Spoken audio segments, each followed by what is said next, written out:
Welcome back to another video. This was supposed to be like a funny bit of me wearing the Shujin Academy outfit, but as you can see, I got it a size too small, so I'm gonna have to take it off. Not on camera, obviously. I don't even know. Pretty sure I can't even really show this whole thing off on YouTube because of how tight it is. But anyways, I hope you guys are having a great day. I know I am. This is tiers 1 through 3 of the Persona Iceberg, the definitive Persona Iceberg. Now you might be asking, why are you re-uploading this video? Why are you doing this video again? And that's a really good question. The answer to that, honestly, is just the fact that I feel like that as a creator, I have... But why are we still here? Just to suffer? Just become much better at making videos than when I first uploaded the first 2 videos on the Persona Iceberg. So that's why I'm redoing it. I actually have a script now, and the content should be much higher quality, much more up to standards as to what I've been releasing nowadays. So with that being said, if you are new, you can go back and you can watch the rest of the tiers of this iceberg, as I believe I've uploaded up to tier 7. So after this video, I'll be making tiers 8 through 9, which will then be the last videos of the iceberg. So, like I said, I hope you guys are having a great day. And sit back, relax, and enjoy the video. And I forgot to say in the intro, as always, there is a spoiler warning for this video. I'll try to leave timestamps in the description, so if you feel you may be spoiled, please feel free to use that to skip ahead. With that out of the way, sit back, relax, and please enjoy the video.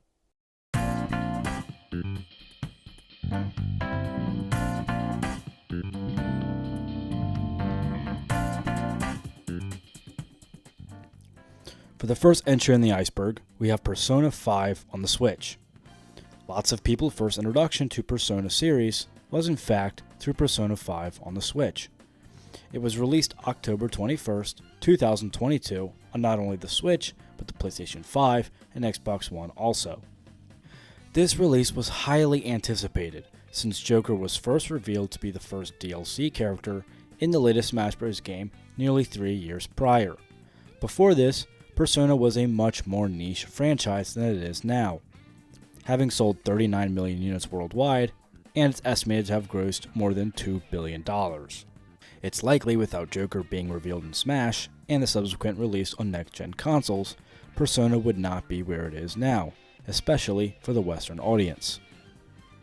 Next, we have Persona 5 Scramble Localization. Depending on the date when the iceberg was made, this can mean one of two things. Either this entry is stating the difference between the names in localization, as Persona 5 Scramble in the English release is called Persona 5 Strikers, or the more likely scenario is that this entry is from one of the icebergs that was made before the English release of Persona 5 Strikers, which released internationally on February 23, 2021, an entire year after its initial release in Japan. It's safe to say many people were anticipating this game to come to the West, and some were worried it might not come at all. But hopefully, Western audiences won't have to deal with this wait time anymore, since it seems after the success of Persona 3 Reload's international release, Atlus is now committed to global releases for their mainline games. Next, we have Cut Yosuke Romance.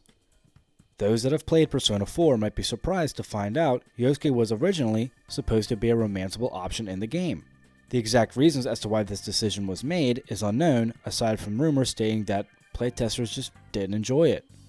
Most people point to Japan's more conservative-leaning population as the reason why it might have been changed, and especially back in 2008 when the game was released, it's possible the developers were afraid of the public's reaction to the option of a homosexual relationship within the game. There are files, however, that still exist within the game's code that show Yosuke was originally going to be a fully romanceable option. I will now play the clips in both English and Japanese along with the translation. I focused all my attention on the murders to avoid having to confront myself. So long as I don't try, nothing will change even if we catch the killer. Right now, I'm just plain old me. And I want to do what I can with everything I got. With you guys. I never knew I had such heat inside. Don't make me say stuff like that. Don't go. I like you.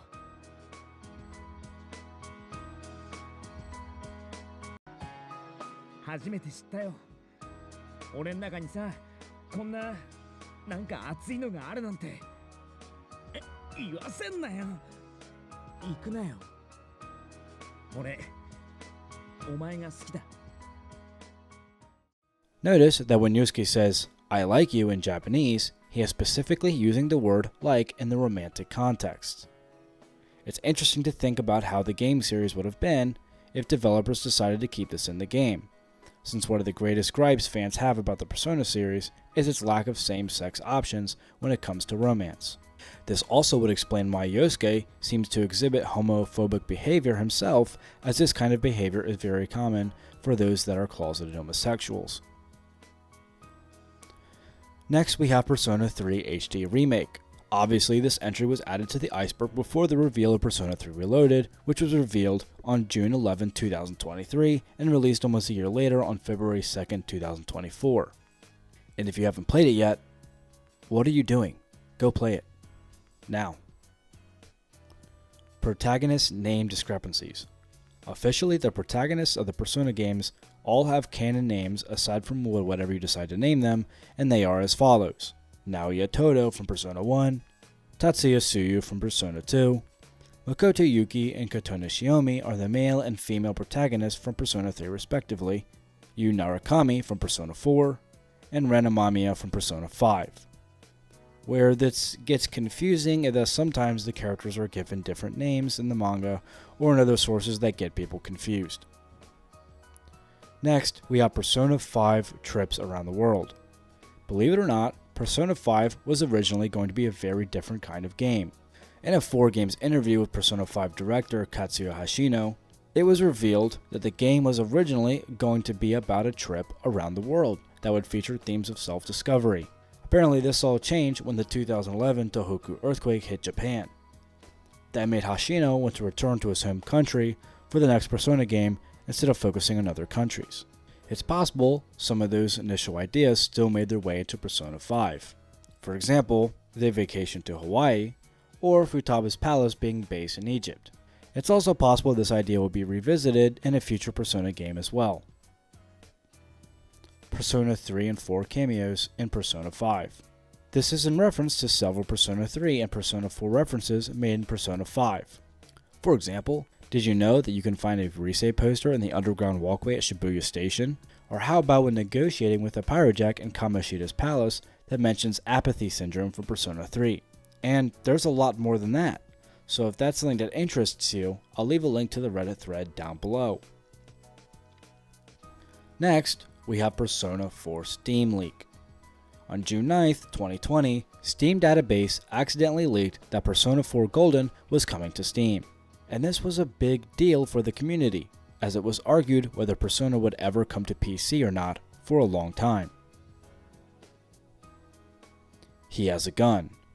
This is in reference to Joker's gameplay reveal for Smash Ultimate. When the narrator is talking about his moveset, he says, "For his neutral special, he wields a gun."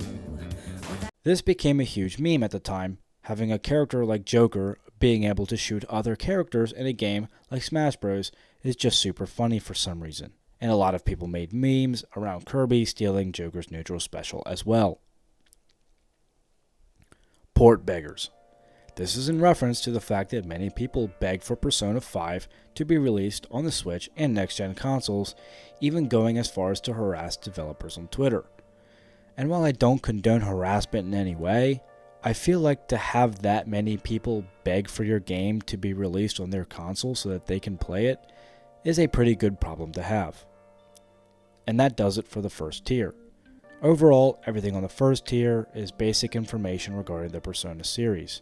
From here on out though, entries will become a lot more obscure and there's a lot of spoilers. For the first entry on the second tier, we have Smash Reveal. I think I already talked about this enough in the last tier, but obviously Joker's reveal in Smash Ultimate was huge for the Persona series, and it made a lot of people aware of the Persona games for the first time. Next, we have Bitches and Whores. This is in reference to this meme where Adachi from Persona manga says, "Bitches and Whores." This isn't what he actually says, however, as the original manga panel was changed for comedic purposes and is actually pretty fitting considering his incel personality. Persona 5 UI. This entry is in reference to the UI or user interface of Persona 5, which many people have noted in their experience with the game. It may seem small, but it's things like this that put Atlus and Persona on another level. It would have been very easy for the developers to just put a basic menu in, but this level of detail shows that the people behind this game really put their love and care into it. And if you think about it, with a game like Persona, you really want your menus to be visually appealing because you're going to be spending a lot of time in them. Adachi. Hopefully you saw the spoiler warning disclaimer at the beginning of the video, but if you didn't know, Adachi is the main antagonist of Persona 4 and the true killer of Inaba. Unfortunately, I was spoiled before my playthrough of Persona 4, but somehow I was still surprised at how Adachi ended up being the killer in the end. The fact that there were so many hints right under our noses the entire time and the manner in which it's revealed make this one of the greatest gaming plot twists of all time. Controllable party members in P3 FES. If you didn't know, your party members in Persona 3 FES were originally unable to be directly controlled by the player, unlike in later games. This usually isn't a problem, as you can still give them basic directions such as attack or heal, but sometimes this causes some headaches when a character goes for a specific move that you didn't want them to. I'm just glad they added direct control back to Persona 3 Reloaded. Next on the iceberg, we have canon love interests. One of the biggest draws of the Persona series is that you can choose to form bonds and relationships with many of the characters you meet in the game. With that, there are no official canon love interests for the protagonist of any of the games that have been confirmed by Atlus. But that hasn't stopped fans from importing their own ideas and opinions on what love interest they think is, quote, canon. Of course, there are characters like Rise and Sumire that are probably the most likely options for characters to romance, but that doesn't necessarily make those relationships canon over other relationships. In my canon, the MC of every game is either gay or a massive slut that tries to romance every woman in the game. Hitler in Persona 2. If you didn't know, Hitler is featured in Persona 2 at the end of the game. Well, kind of. It's not technically Hitler, but actually Nyarlathotep in disguise. In the PSP remake, his name was changed to Führer and he was given sunglasses. I don't know why they did that, because it's still very obviously Hitler, and the glasses honestly just make him look cooler. And just for the record, no, I'm not a Nazi. The answer.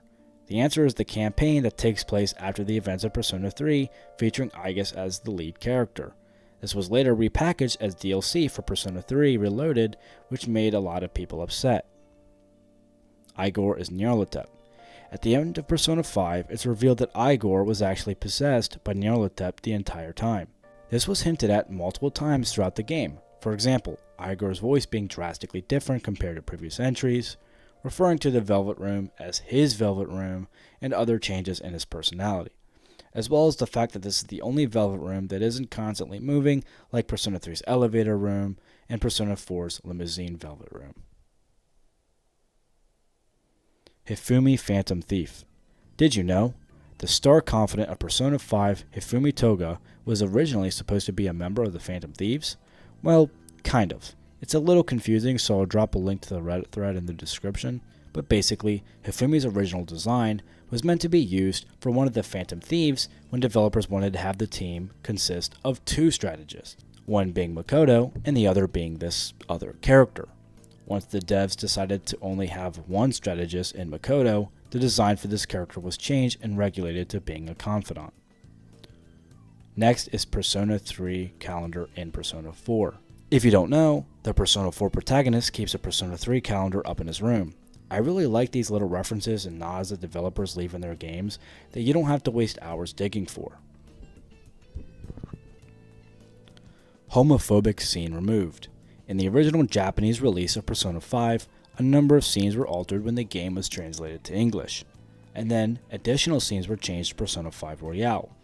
These scenes were changed due to depicting gay and LGBTQ individuals in a negative light, and the scenes received so much negative attention from Western audiences that Atlus was forced to make a public apology and alter the scenes for Persona 5 Royal.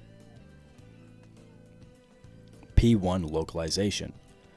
Persona 1 received a number of changes when it was brought overseas for an English release. Many of the main characters had their names changed and even the races were altered. This can be chalked up to Persona being a product of the 90s. It wasn't uncommon then for games and anime to receive massive changes when being translated for an English audience due to their perceived unpopularity compared to today. Next, we have P3 mascot debate. There's been some debate online as to who is the official mascot for Persona 3. In Persona 4, we have Teddy, and in Persona 5, we have Morgana. If we follow the theme of the animals, the mascot for Persona 3 must be Koromaru. But it's not. The actual mascot for Persona 3 is Aigis, and when you take a step back, it makes sense. 1, unlike Teddy and Morgana, Koromaru can't talk. And 2, Teddy isn't technically even an animal. It's more accurate to say the theme for Persona mascots are things that don't actually exist. For example, walking teddy bears, or cats that can talk and that have a weird cartoon form, or sentient robots.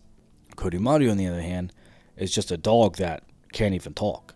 Not to mention the fact that Aigis is constantly featured everywhere in Persona 3 promotional art. Anime adaptations. There exist several different anime adaptations for the games.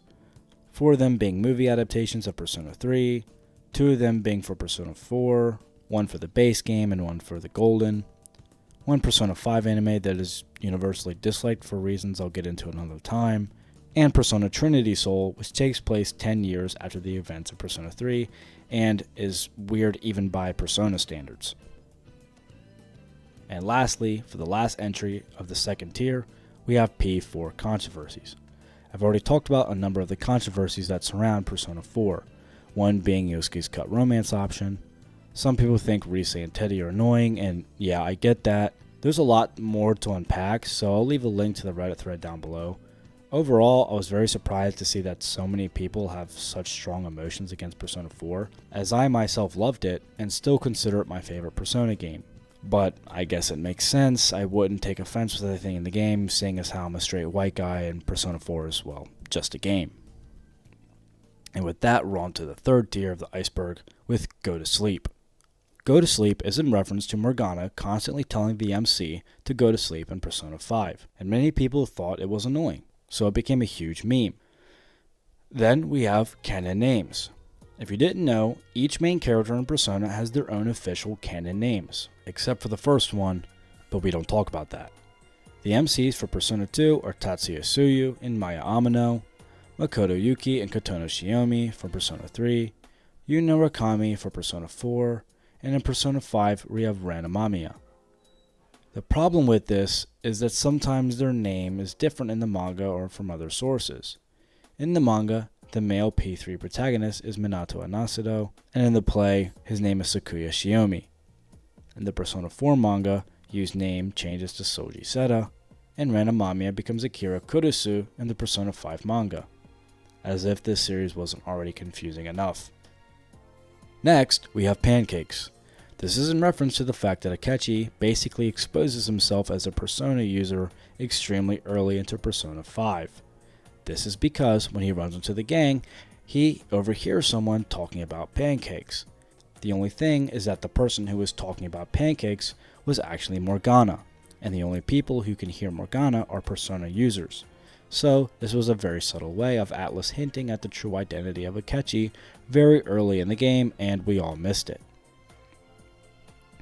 Ryuji says fuck. In Persona 5 Strikers, Ryuji actually says the F word, which is funny because for most of the series he usually says FN or some other form of the word all the time to the point where it's become a meme. There's also this scene in the main game where it sounds like Hyoma says it, but it kinda gets cut off. Lobsters. This is in reference to when Yusuke buys too many lobsters when the gang goes to the beach. It was funny and memorable moment in the game and has since become a meme. Burn my bread. This is in reference to Persona 3's theme song, Burn My Dread. The only problem was that the song sounds a lot like Burn My Bread instead of Burn My Dread. So Burn My Bread became another Persona meme. Not as well known as some of the other memes on this iceberg though.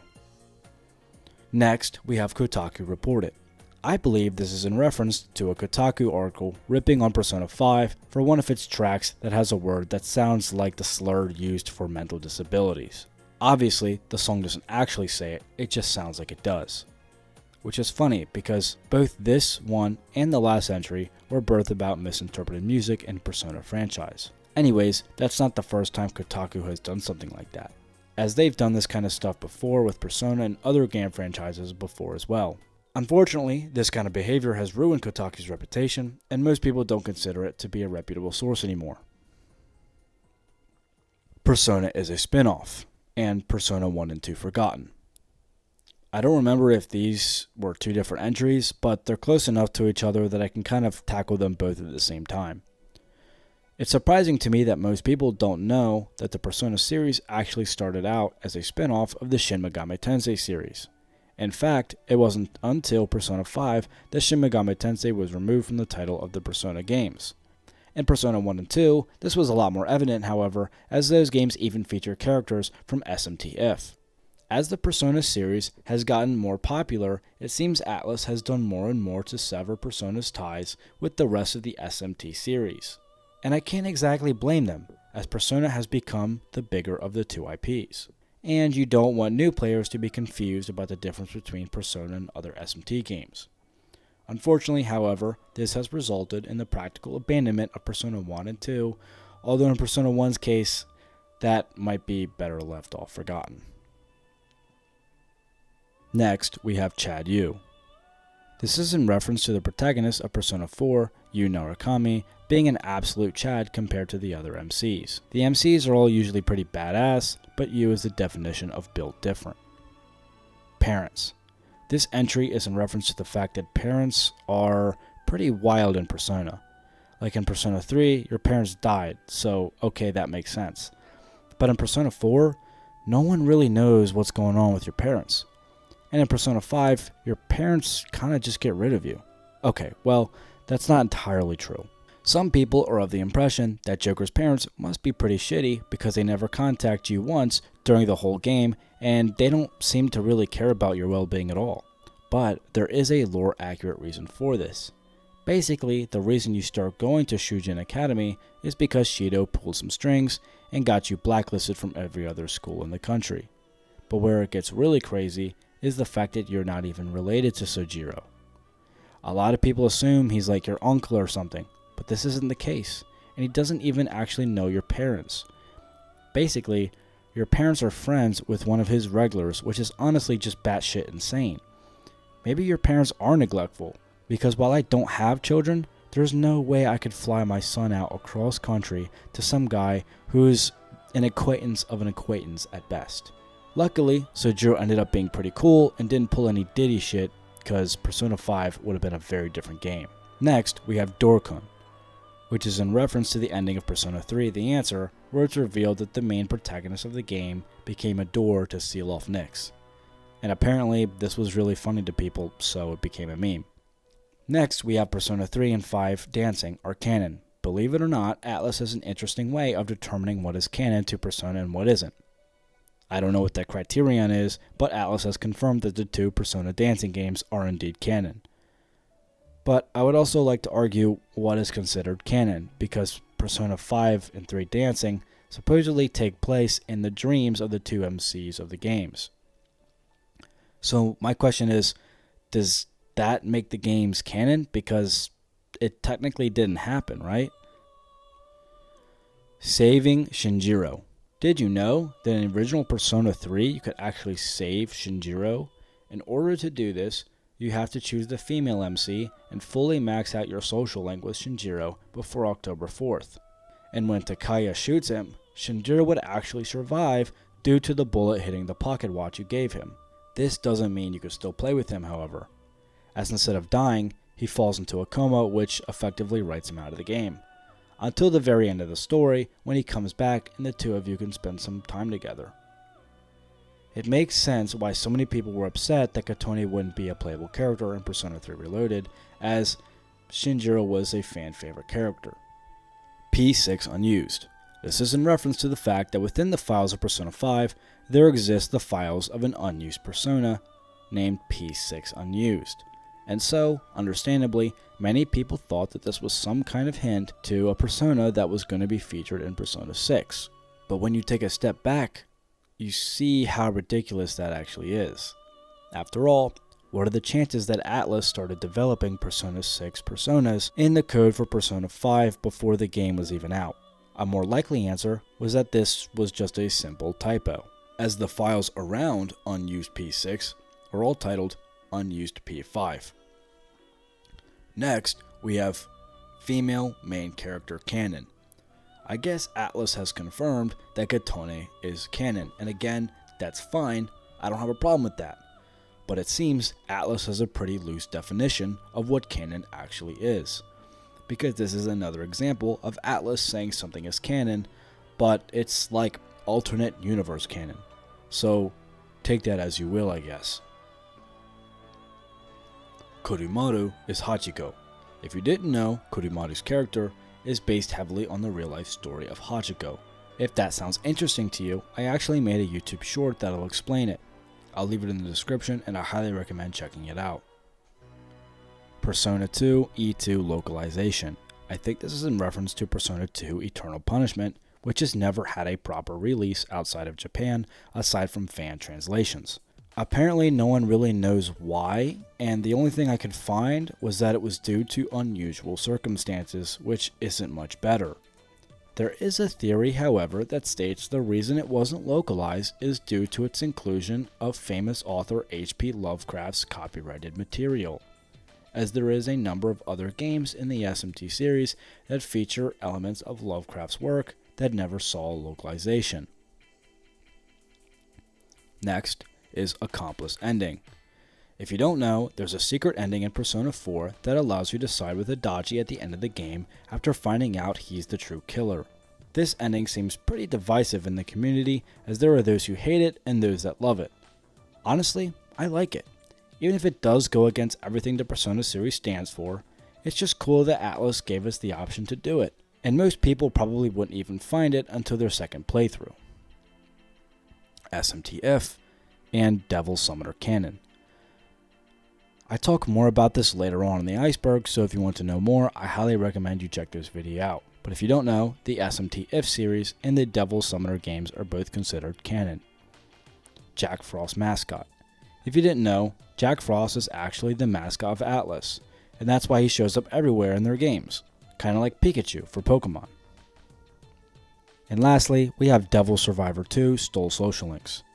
Okay, this one kind of pisses me off. I guess there's some people who think Devil Survivor 2 stole social links because there's a very similar mechanic in that game called Fate. But here's the thing. Devil Summoner 2 is an SMT game. It's produced by Atlus. So how could they be stealing the social link mechanic? It's just dumb. That's like saying Mario stole elements from Kirby when they're both made by the same people. Anyways, that does it for this video.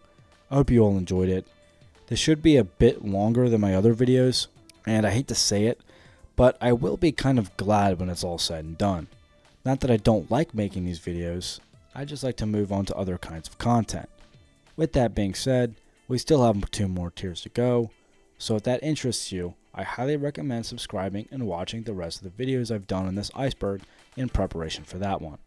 And as always, I hope you have a great rest of your day. Peace.